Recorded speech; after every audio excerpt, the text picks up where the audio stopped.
I was 10 years old, sitting in the living room, studying for a science test with my brother. The test had us memorize a list of vocab words and their definition. So my brother would cover the answer with one hand, and he would go, "Okay, Colby, what's the definition of the word entropy?" I don't know that one, let's skip it. Okay. What's the definition of the word equilibrium? I don't know that one either. I think it was pretty clear to both of us that there was no way I was going to pass this test. But right as he was about to ask me another question, the lights went out. And a little while later, they came back on. Now, growing up in Long Island during hurricane season, this sort of thing is not that unusual. Sometimes the weather did get pretty crazy. But this specific night was Hurricane Sandy. And the news was telling everyone they needed to evacuate. But just a few months prior with Hurricane Irene, which was supposed to be the storm to end all storms, it ended up only being a few inches of flooding in the basement.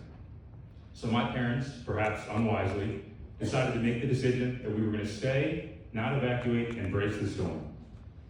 I guess the moment that it really clicked for us what was going on was when we looked out of our window and saw our tiny little mint green Ford 500 family car floating down the street as if it was nothing.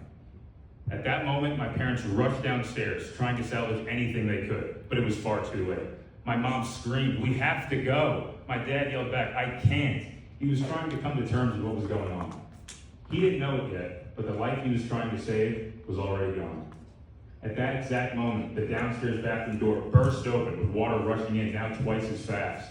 My mom plugged in an electronic pump to try and get rid of some of the water. And as she did, sparks instantly flew and all the circuit breakers popped at once. My parents, who were up to their waist deep in water, were sent a mild electric shock. The severity of the situation was really starting to set in. They needed to get out quickly. They rushed upstairs as fast as they could with the water falling behind them, creeping up each and every step until finally stopping at the very last step. Me and my family stood in the hallway, looking down to the basement as we saw all of our belongings floating towards the top. My dad's record collection he started when he was 15 years old, all of our family photos, me and my brother's Nintendo Wii we were just playing the night prior, and as my dad slowly closed the door, I saw, out of the corner of my eye, my mom's wedding dress floating at the surface. Me and my brother were far too young to really know how much our lives would change that night.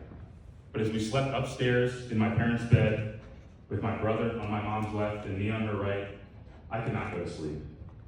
I could tell by the sound of my brother snoring that he was already fast asleep. And as I looked over, I could see my dad had also given in to exhaustion. But I didn't know if my mom was asleep. As I looked up to check, I saw her eyes glowing brightly in that dark room. They had a way of reassuring you before she even said a word. Her gaze met mine, and she said, "Everything will be okay." How could she know that? How could she possibly say something like that when we had no idea what kind of world we were going to wake up to tomorrow? I started, but she cut me off. She could see that I was terrified.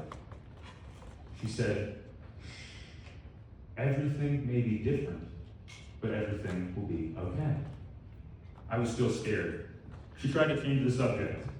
"How's studying for your science test going?" she asked. I was confused. I heard you and your brother in the living room, something about entropy.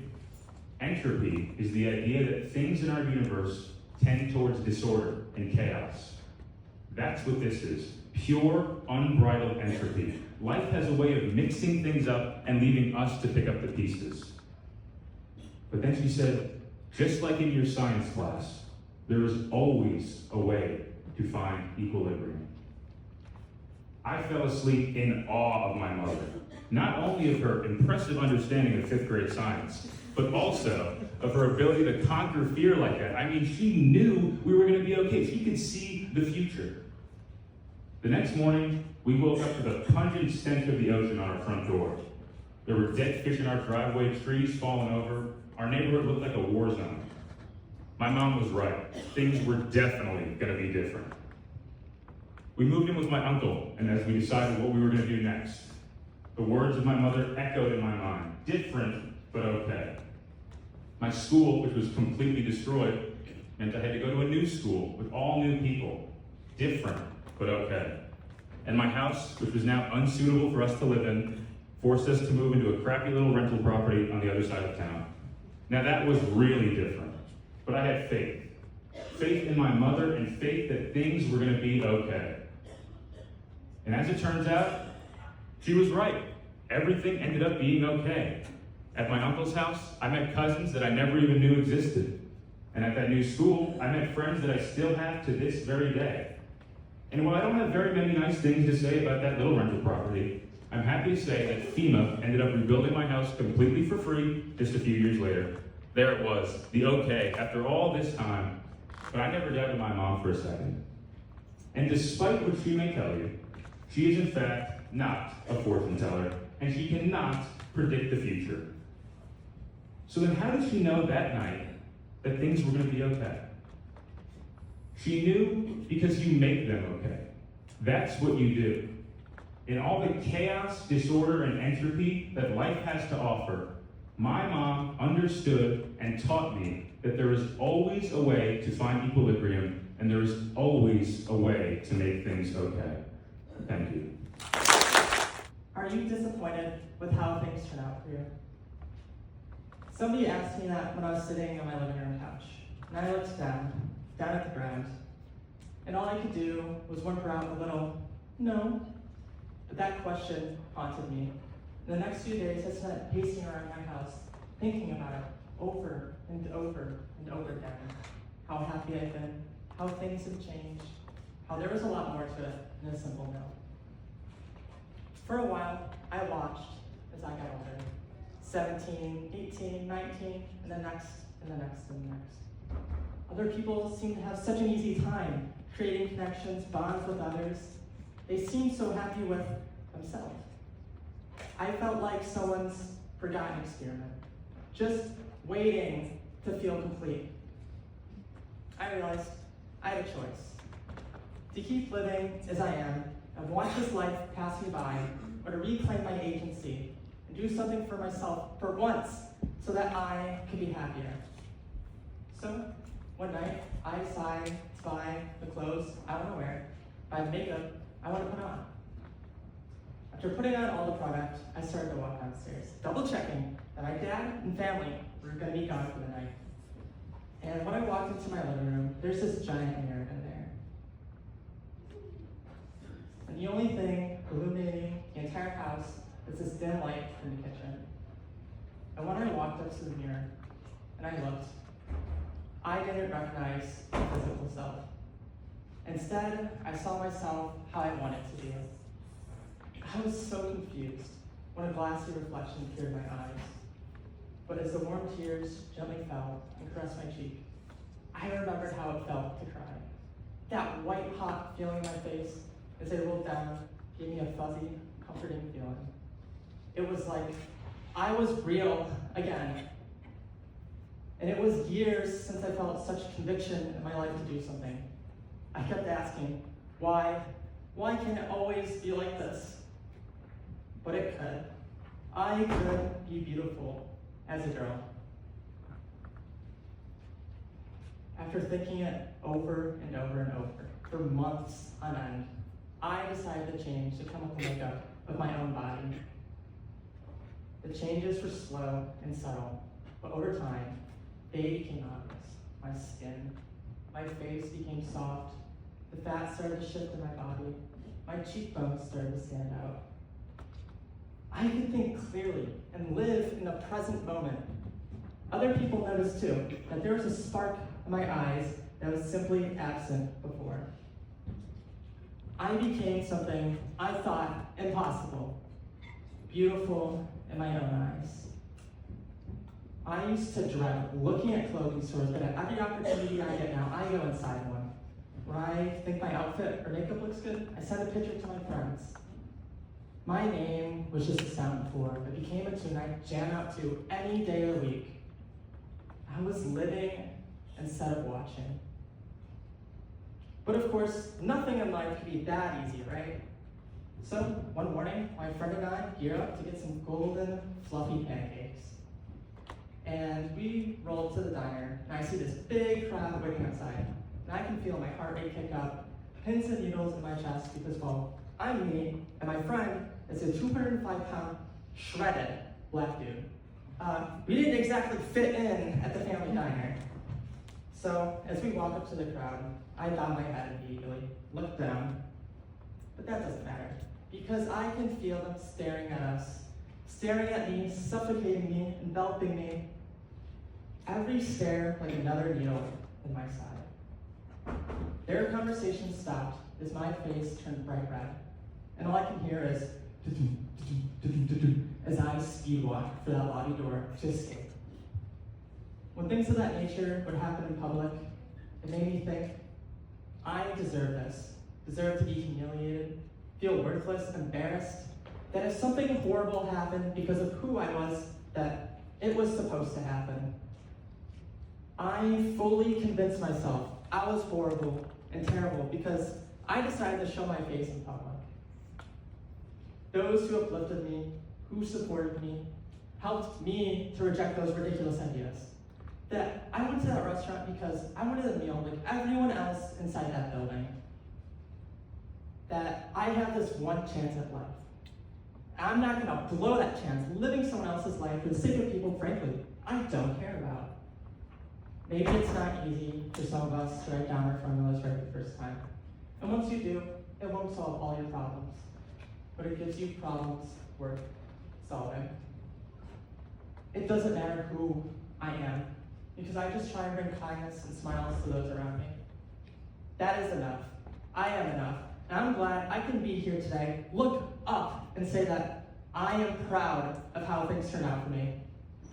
Thank you. My face is inches away from the magnifying mirror with the bright fluorescent light shining directly into my eyes. I'm hunched over in my chair with my elbows on my dorm room desk and my fingers are feeling, prodding, squeezing at my face. Looking in the mirror, I see my cheeks and jaw are flushed red and scattered with dots of blood and acne that feels like mountains. My face is hot and my eyes are watering from the pain that I inflicted. I sit back in my seat, my eyes staying locked with a now unfamiliar reflection, and I wonder, why me? Why now? I grew up thinking that acne wasn't something that adults deal with. That's a high school thing. Everybody has acne in high school, hormones or whatever. But I made it through high school with skin as clear as day, and I thanked God because I thought I just had great genetics. But towards the end of my first semester at RIT, I noticed 2 or 3 red spots start to appear on my face during finals week. I'm just really stressed out, I told myself. That's why I'm breaking out. It'll pass. 2, 3, turned into 4, 5, 6, 7, turned into too many to count. Turned into those deep, massive cysts on my face that felt like icebergs, lingering for weeks at a time, taunting me. Those painful, under-the-skin hormonal pimples that protrude so much in height and width that the layers of concealer used in attempt to cover them only made them look worse. I felt dismorphed. I felt ugly. I felt embarrassed. I hated myself. I hated how I looked. Within the span of a month, my brain chemistry had completely changed my perception of myself and stripped me of whatever confidence I had. Every single day felt like an unanswered question, riddled with anxiety.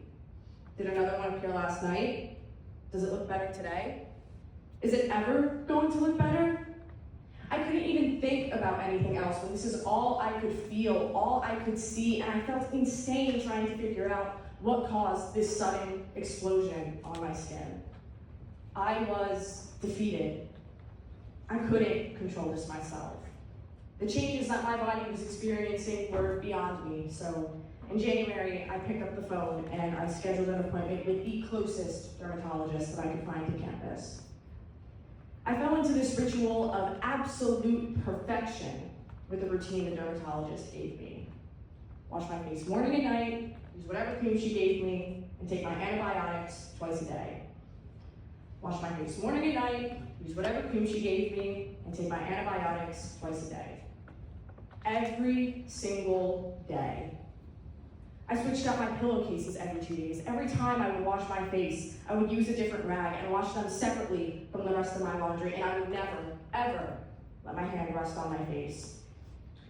I became so hyper aware of every single thing that touched my skin that it became debilitating. In March, I went home for spring break, and after seeing my brother for the first time in 3 months, I went in to give him a hug. "Why are your hugs so bad?" he asked me. I realized I was craning my face so far away from his head so that my skin wouldn't touch his hair. That's when I realized the control that this had over me. It was this obsession that manifested itself in such sneaky, subconscious ways in my life. The first time that I felt good about myself since I started struggling with acne was in July of 2022, the summer going into my sophomore year. Every month until then, I was taking pictures of the sides of my face, hoping, praying for some kind of improvement. And when I took that picture in July, I put it side by side with the first picture that I ever took of my skin, which was from January, and something ignited within me. It was an emotion that I hadn't experienced in so long that I forgot how it felt. I felt confident. I felt happy. I saw my skin turn from red, irritated, and mountainous to flat with an even complexion. I'd seen myself in such a negative and horrible manner for so long that it felt odd and uncomfortable for me to tell myself, my skin looks good. My skin looks good. But the thing is, after dealing with acne for such a prolonged period of time, it permanently changes how your brain works and how you view yourself. My habits of changing my pillowcases and using a different rag when I wash my face have remained the exact same since freshman year. And although my breakouts are less and less frequent, I still feel some of that hatred start to come up when I see a new spot appear on my face. That compulsion, that obsession is still in my consciousness when I start feeling the need to layer that concealer on again. Every time my skin starts to look just a little bit too bumpy or a little bit too red, my brain transports me back to my dorm room with my fingers feeling, prodding, squeezing at my face. It's hard to think about how 3 years later, I'm still fighting this battle. And all I can tell myself at this point is that it will never be as bad as it was before. But I can't be stuck in the past when the future is so clear.